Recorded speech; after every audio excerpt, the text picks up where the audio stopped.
Welcome back to our series on becoming an infrastructure engineer. Today we are diving deep into the critical aspect of managing any infrastructure, monitoring and logging.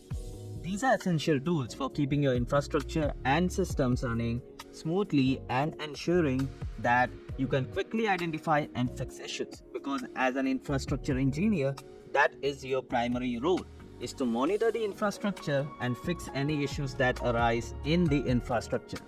Whether you are running a small set of servers or massive cloud infrastructure, effective monitoring and logging are key to maintaining performance, security, and reliability. Let's start with the core concepts. Monitoring involves collecting, processing, and displaying metrics from your systems.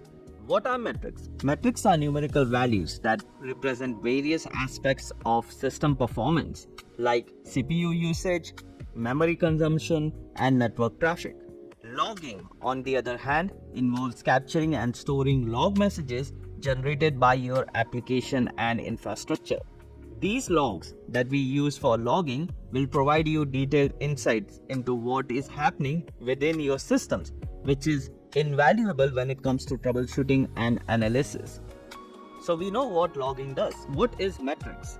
Well, with metrics, you get a snapshot of your system's health and performance at a specific point in time. Logs will give you a chronological record of events that is happening or has happened in your system, which will help you understand the sequence of actions that is going on, and it will help you diagnose issues and troubleshoot more effectively.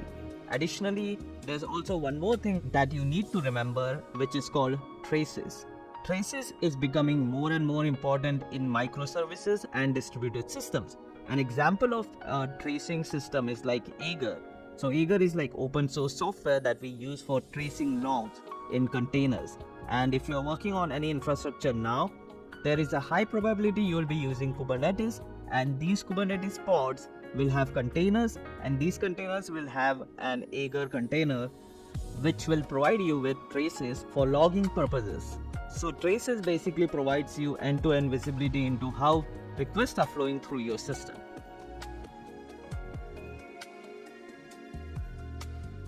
So we know what monitoring and logging is, but how are we going to do this in our infrastructure?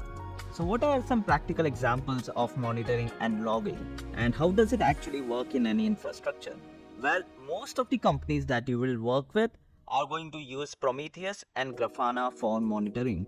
So as we discussed before, monitoring is collecting metrics. So when it comes to Prometheus, it is basically an open source tool that helps you store and collect metrics, and Grafana is a visualization tool that will help you visualize these metrics, and you can create dashboards from these metrics, and you can also download pre-existing dashboards from grafana.com, where some people, since it is open source, some people have created their own dashboards for normal usage, and you can just go and download it from there. So we discussed about metrics, and now we also need to understand how logging works. So when it comes to logging in any infrastructure, they will be using an ELK stack, which is nothing but Elasticsearch, Logstash, and Kibana for logging. This stack is widely used for centralized logging and log analysis. Elasticsearch is a tool that is used to store the logs, and we have Logstash, which is there to collect and process logs, and Kibana, which we will use to visualize these logs. These tools make it easy to gain insight into your system's performance and troubleshoot any issues. So these are the most common tools that you will find. There are also enterprise level tools like Splunk and Datadog, but you don't really need to learn all this. If you know what they do, that's more than enough for the interview process. And all of these tools, you're going to learn it at the job. So don't stress about it. I just wanted to let you guys know what we use for monitoring and logging when it comes to infrastructure.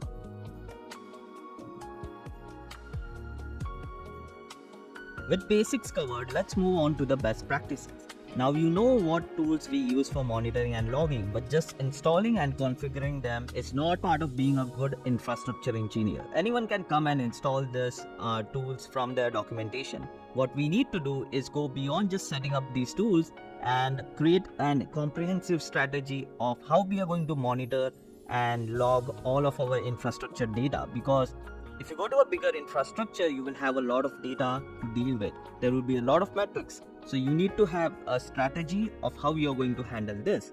You need to first ensure that you are going to monitor all the critical applications and critical servers of your infrastructure. That is your number one priority. Set up alerts to notify you when there are any potential issues that are coming in your infrastructure. Regularly review and update your strategy according to change of plans, new infrastructure being added. If the new infrastructure is being added, is it being actively monitored, or do you have to set up monitoring every time? You need to have all of this written down, and you need to have a plan of how you approach these scenarios. For logs, you also have to set up a retention policy, and that is very important, because if your retention policy is 3 days ago, which means that you're only keeping logs for 3 days. If there's an issue that appeared 7 days ago, last week, and it reappeared today, you won't know what happened because all the logs are deleted. So it is very important to have a good retention policy, which is not like you're keeping logs for last 5 years, but you are not also just keeping logs for the last 5 days. You need to have a balance between these.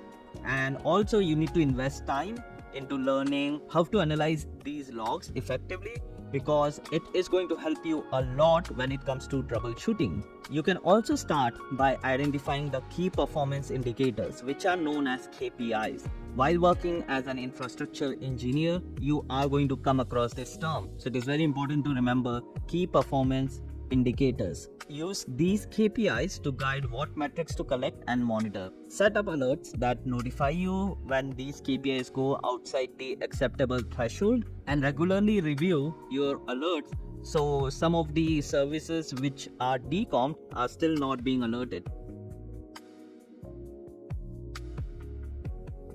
So let's wrap up this video. Monitoring and logging are essential skills for any infrastructure engineer. By implementing robust monitoring and logging solutions, you can ensure your systems run smoothly, you can quickly identify issues and resolve them, and you can have a high level of performance and security. We have covered the basics and best practices today that will help you become a good infrastructure engineer and be more aware of the infrastructure whenever anything breaks. With a good strategy, you can easily troubleshoot, you know what to do, you know where to look, and you know how to resolve them. I would encourage everyone to explore more of these tools. Just go on YouTube, search for Prometheus 30-minute tutorial or Grafana 30-minute tutorials. There's also Elasticsearch, which is quite useful, like a lot of companies use it. And try to learn about these tools if you're going to give an interview, because knowing these tools can help you gain some more confidence in your interviews, and will also help the recruiters or your manager who is going to interview you know that you're really serious about this, and it can give you a head start when they are considering anyone for this role. But that is it for this video, guys. I hope you found this useful, and I'll be making more videos because I've been getting some emails from some of you guys that you're watching these videos and it is helping you. So I'll try to make more videos on this, and that's it for this video. Thank you for watching, and I'll see you in the next one.